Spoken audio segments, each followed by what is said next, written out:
जय Hind. Modern history में आज हम बात करेंगे एक तो फराइजी मूवमेंट के बारे में, दूसरा हम पढ़ेंगे अहमदिया मूवमेंट के बारे में, और फाइनली हम बात करेंगे सर सैयद अहमद खान और उनके अलीगढ़ मूवमेंट के बारे में। इन तीनों टॉपिक्स के बारे में आज अपने को पढ़ना है, बातचीत करनी है। देखो शुरू करते हैं। सबसे पहले हम बात करेंगे फराइजी मूवमेंट के बारे में। फराइजी मूवमेंट या इसको फराइदी मूवमेंट भी बुलाया जाता है और इसके फाउंडर थे हाजी शरीयत उल्लाह। फराइजी मूवमेंट के फाउंडर कौन थे? हाजी शरीयत उल्लाह। कब शुरू हुआ ये शुरू हुआ 1819 में। कहाँ शुरू हुआ? ईस्ट बंगाल में शुरू हुआ। बेसिक बातचीत, फराइजी मूवमेंट फाउंडर कौन है? हाजी शरीयत उल्लाह। कब शुरू हुआ? 1819 में शुरू हुआ। कहाँ शुरू हुआ? ईस्ट बंगाल में शुरू हुआ। और इसको लाया क्यों गया था? इसको लाया गया था टू इरेडिकेट सोशल इनोवेशंस और अन इस्लामिक प्रैक्टिसेस अमंग मुस्लिम्स के बीच में जो अन इस्लामिक प्रैक्टिसेस डेवलप हो रही थी और जो सोशल इनोवेशंस करने की कोशिश की जा रही थी, उनको इरेडिकेट करने के लिए, उनको काउंटर करने के लिए हाजी शरीयत उल्लाह लेकर आए फराइजी मूवमेंट को। फराइजी मूवमेंट के फाउंडर कौन है? हाजी शरीयत उल्लाह। लेकिन हाजी के बेटे दूदू म्यान की लीडरशिप में ये जो फराइजी मूवमेंट है ये रिवॉल्यूशनरी मूवमेंट बन गया फ्रॉम 1840। और दूदू म्यान ने इस फराइजी मूवमेंट को एक प्रॉपर ऑर्गेनाइजेशनल स्ट्रक्चर दिया। हर एक लेवल पे, विलेज लेवल से लेके प्रोविंशियल लेवल तक इस मूवमेंट को मैनेज करने के लिए खलीफा या फिर ऑथराइज्ड डेप्यूटीज को अपॉइंट किया जाता था। फराइदीज ने लड़ाई लड़ी जमींदार्स के अगेंस्ट में, और जमींदार्स के अगेंस्ट में इस लड़ाई के लिए इन्होंने अपनी पैरामिलिट्री फोर्स को ऑर्गेनाइज किया। इनफैक्ट दूदू म्यान ने अपने फॉलोअर्स को बोला कि कोई भी जमींदार्स को कोई रेंट पे नहीं करेगा। इस ऑर्गेनाइजेशन ने अपने खुद के लॉ कोर्ट्स को भी इस्टेब्लिश किया। लेकिन जब दूदू म्यान को अरेस्ट कर लिया गया 1847 में, अरेस्ट तो पहले भी कई बार किया गया था, लेकिन जब फाइनली 1847 में अरेस्ट कर लिया गया तो उसके बाद से ये मूवमेंट कमज़ोर हो गया और फाइनली दूदू म्यान पास्ड अवे इन 1862। 1862 में दूदू म्यान डाइड और उसके बाद से ये मूवमेंट सर्वाइव तो करता है लेकिन सिर्फ रिलीजियस मूवमेंट के जैसे सर्वाइव करता है। इसके कोई पॉलिटिकल ओवरटर्न्स, इसके कोई पॉलिटिकल कॉन्सिक्वेंसेस नहीं थे उसके बाद में।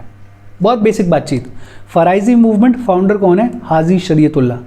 कब शुरू हुआ? 1819 में शुरू हुआ। कहाँ शुरू हुआ? ईस्ट बंगाल में शुरू हुआ।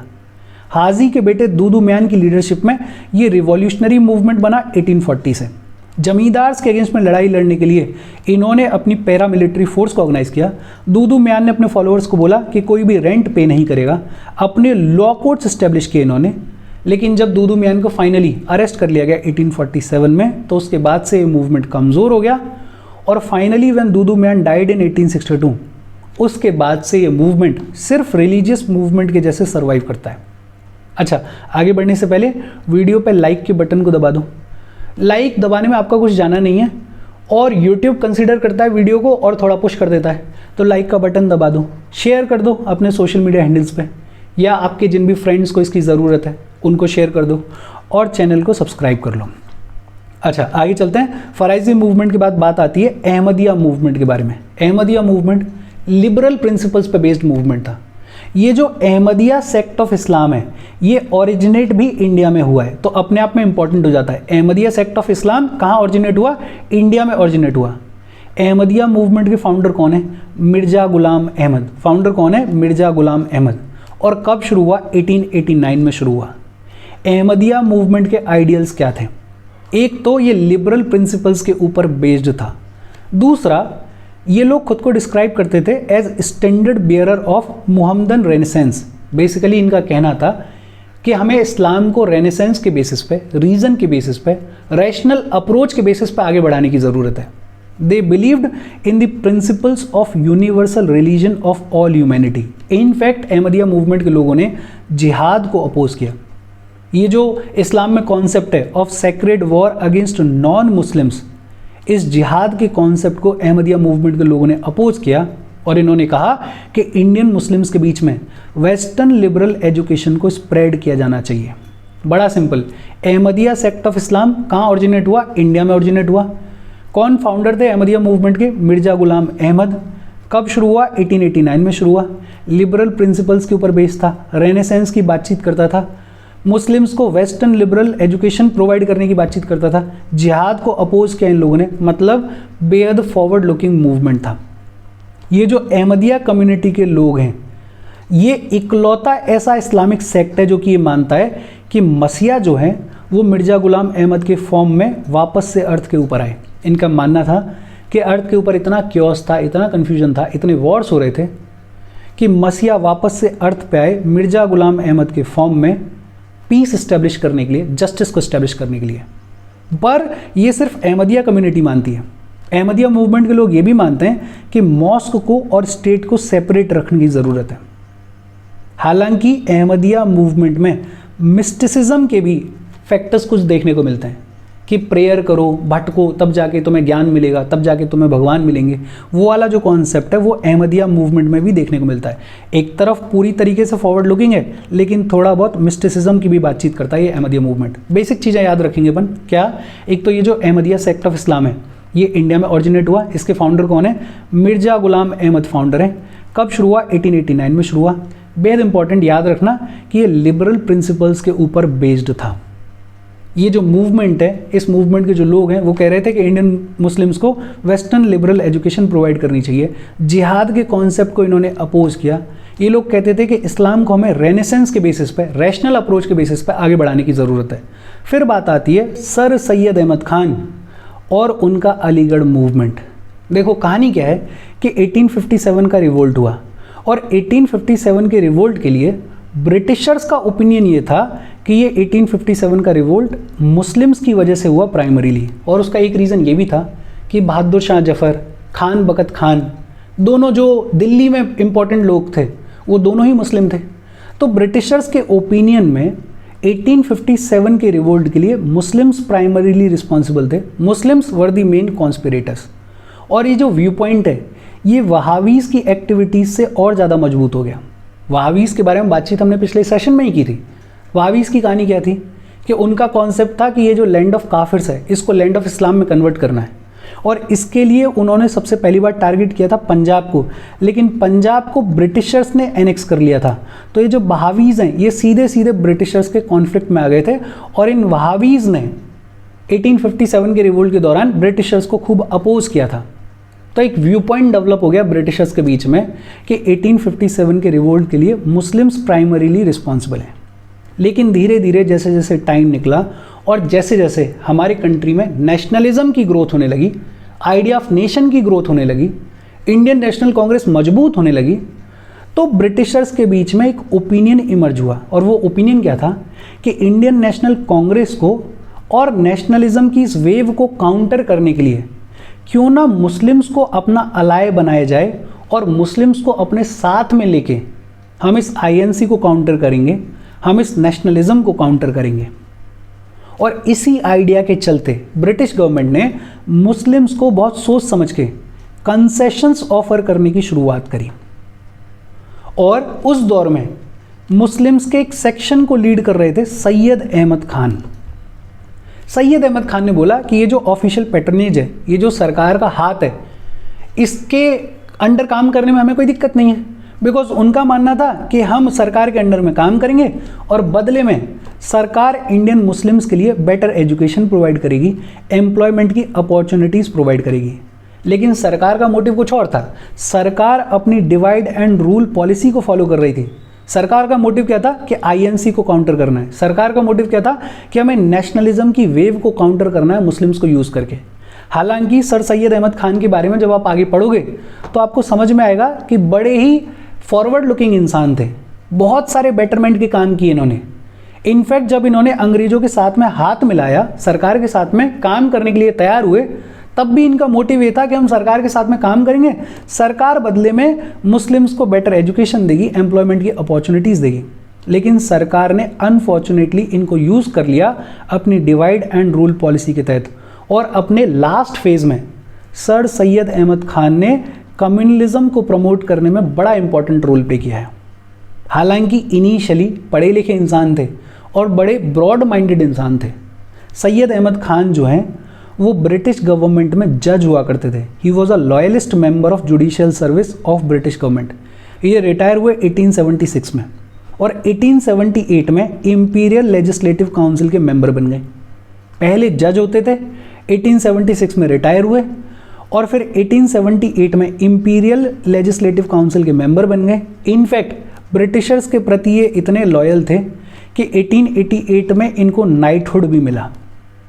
सैयद अहमद खान साहब का कहना था कि कुरान जो है वो अल्टीमेट अथॉरिटी है, लेकिन ये वेस्टर्न साइंटिफिक एजुकेशन के साथ में कुरान को रिकॉन्साइल करना चाह रहे थे, मतलब दोनों चीज़ों को साथ लेके चलना चाह रहे थे।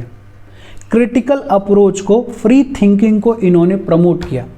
इनफैक्ट पढ़े लिखे आदमी थे, इन्होंने बहुत सारे स्कूल्स खोले, इन्होंने बहुत सारी बुक्स को ट्रांसलेट किया उर्दू में, और जो सबसे इम्पॉर्टेंट काम किया इन्होंने मोहम्मदन एंग्लो ओरिएंटल कॉलेज, जिसको आज की डेट में अलीगढ़ मुस्लिम यूनिवर्सिटी बुलाया जाता है, उसको इस्टेब्लिश किया। कहाँ पे? अलीगढ़ में इस्टेब्लिश किया।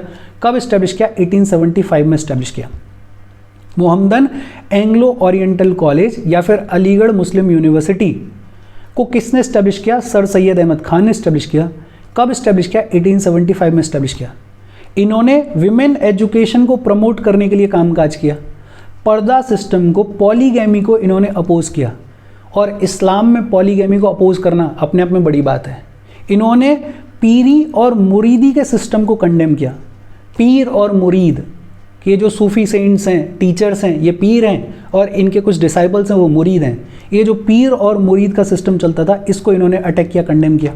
ये बिलीव करते थे in the fundamental unity of religions. In fact Hindu और मुस्लिम इंटरेस्ट के बीच में इन्होंने कुछ बेसिक कॉमनैलिटी की भी बातचीत की कि यार कुछ चीज़ें कॉमन है, उन पे अपन को काम करना चाहिए। ये चाहते थे कि मुस्लिम्स जो हैं वो जॉब्स पे फोकस करें, वो एजुकेशन पे फोकस करें। ये नहीं चाहते थे कि मुस्लिम्स पॉलिटिकल एक्टिविटीज़ में पार्टिसिपेट करें। मुस्लिम्स के पॉलिटिकल एक्टिविटीज़ में पार्टिसिपेट करने को ये अपोज करते थे, बिकॉज इनका मानना था कि अगर सरकार के अगेंस्ट में जाके मुस्लिम्स लड़ाई लड़ेंगे तो ना तो उनको नौकरी मिलेगी, ना उनको एजुकेशन मिलेगी। पहले ही इतने पिछड़े हुए हैं, और ज़्यादा पिछड़ जाएंगे। तो ये नहीं चाहते थे कि मुस्लिम्स जो हैं वो पॉलिटिकल एक्टिविटीज़ में पार्टिसिपेट करें। फॉरवर्ड लुकिंग हैं, अच्छे हैं, सोच अच्छी है, लेकिन इनको ब्रिटिश गवर्नमेंट ने अनफॉर्चुनेटली यूज़ कर लिया अपनी डिवाइड एंड रूल पॉलिसी के तहत against the Indian national Congress, against the idea of nationalism. इनकी अपनी एक मैगजीन होती थी जिसका नाम था तहदबी उल अखलाक। क्या नाम था? तहदबी उल अखलाक, या फिर improvement of manners and morals. ये जो अलीगढ़ मुस्लिम यूनिवर्सिटी या मोहम्मदन एंग्लो ओरिएंटल कॉलेज है, इसको इस्टेब्लिश किया गया था 1875 में, और ये इमर्ज हुआ एज अलीगढ़ मूवमेंट। ये लिबरल मूवमेंट था।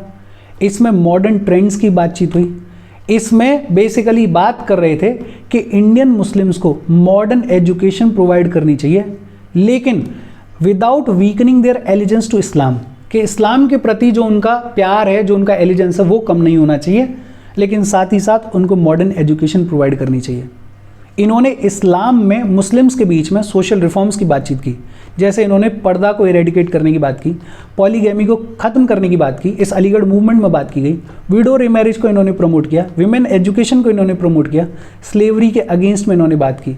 तो ये जो अलीगढ़ मूवमेंट है, इस अलीगढ़ मूवमेंट के थ्रू मुस्लिम्स के बीच में मॉडर्न एजुकेशन को प्रमोट करने की बात की जा रही है, और मुस्लिम्स के बीच में सोशल रिफॉर्म्स कैरी आउट करने की बातचीत की जा रही है।